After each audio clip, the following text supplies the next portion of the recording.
भाजपा के राष्ट्रीय मंत्री उत्तर प्रदेश के बस्ती से सांसद और लोकसभा की संसदीय याचिका समिति के अध्यक्ष हरीश द्विवेदी के नेतृत्व में संसदीय याचिका समिति के सदस्यों ने विश्व प्रसिद्ध चित्तौड़ दुर्ग का भ्रमण किया।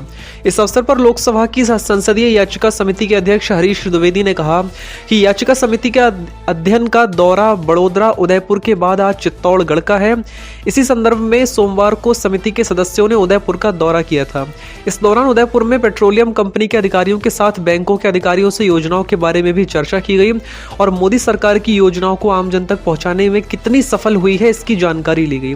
वहीं आज चित्तौड़गढ़ में संसदीय समिति के सदस्य पहुंचे हैं, जिन्होंने विश्व प्रसिद्ध चित्तौड़ दुर्ग पर आकर यहां की प्राचीन धरोहरों का अवलोकन किया है। उन्होंने कहा कि इस दुर्ग को देखने के बाद यहां पर जो भी खामियां मिली हैं उसके सुधार के लिए लिखित रूप में केंद्र सरकार को देंगे। उन्होंने बताया कि इस पूरी याचिका समिति की कमेटी में 12 से 13 सदस्य हैं, जिसमें से कुछ सदस्य यहां पहुंचे हैं, कुछ अन्य जगहों का दौरा कर रहे हैं। उन्होंने कहा कि चित्तौड़ दुर्ग पर आने के बाद भारत ही नहीं बल्कि पूरी दुनिया के लोगों को यहां का इतिहास से प्रेरणा मिलती है कि हमारे पूर्वजों ने देश की आज़ादी के लिए किस प्रकार अपनी कुर्बानियां दी हैं। इस अवसर पर संसदीय याचिका समिति के सदस्यों के अलावा भारतीय पुरातत्व विभाग के आला अधिकारी भी उपस्थित रहे। समिति का अध्ययन दौरा उदयपुर, चित्तौड़गढ़ और बड़ोदरा का रखा गया है।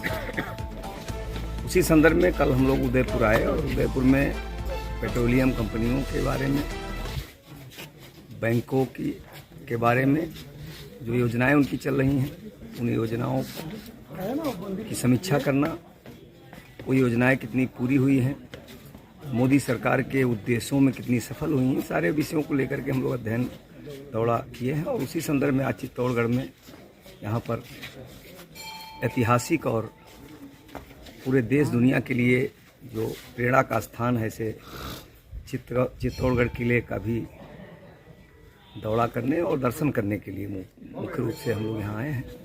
और यहाँ पर भी जो देखने के बाद जो भी बातें समझ में आएंगी यहाँ के विकास के लिए, वह भी सुझाव हम लोग भारत सरकार को देंगे।